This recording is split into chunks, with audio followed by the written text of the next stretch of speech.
CMR ఇప్పుడు మరింత వైభవంగా విశాలంగా మన ఉప్పల్లో గ్రాండ్ రీఓపెనింగ్ 28 మార్చ్. సాధారణంగా స్కూల్లో హోంవర్క్ చేయకుంటే టీచర్ ఏం చేస్తాడు? పనిష్మెంట్ ఇస్తాడు. కానీ ఇక్కడ సీన్ రివర్స్ అయింది. విద్యార్థులంతా కలిసి టీచర్కు పనిష్మెంట్ ఇచ్చారు. అదేంటి విద్యార్థులు టీచర్కు పనిష్మెంట్ ఇవ్వడం ఏంటని ఆలోచిస్తున్నారా? ఆగండి, అక్కడే వస్తున్నా. నేను మీకు వీడియో చూపిస్తా. అర్జెంట్గా ఆ వీడియో చూసేయండి.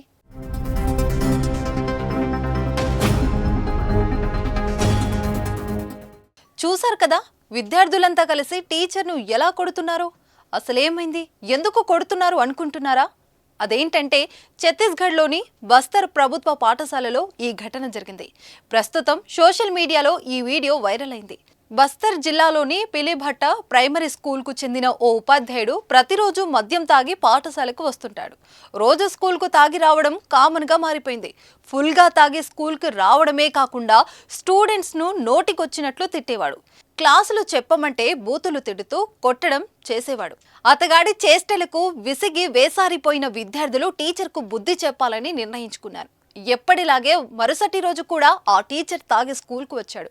మళ్ళీ అదే రిపీట్ అయింది. పిల్లల్ని కొట్టడం, తిట్టడం స్టార్ట్ చేశాడు. విద్యార్థుల కోపం ఒక్కసారిగా కట్టలు తెంచుకుంది. దీంతో స్టూడెంట్స్ టీచర్పై తిరగబడ్డారు. చెప్పులు, రాళ్ళు, కర్రలు ఇలా ఏది చేతికి దొరికితే దానితో ఆ టీచర్పై దండెత్తారు. చేతికొచ్చిన వాటితో టీచర్ను కొడుతూ వెళ్లిపోవాలంటూ హెచ్చరించారు. ఈ వీడియో ప్రస్తుతం సోషల్ మీడియాలో తెగ వైరల్ అయింది.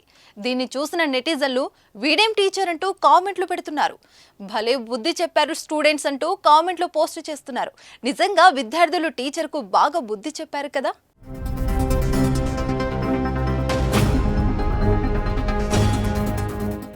సుమన్ టీవీలో మీ పర్సనల్ అండ్ బిజినెస్ ప్రమోషన్స్ కోసం కింది నెంబర్కి కాంటాక్ట్ చేయండి.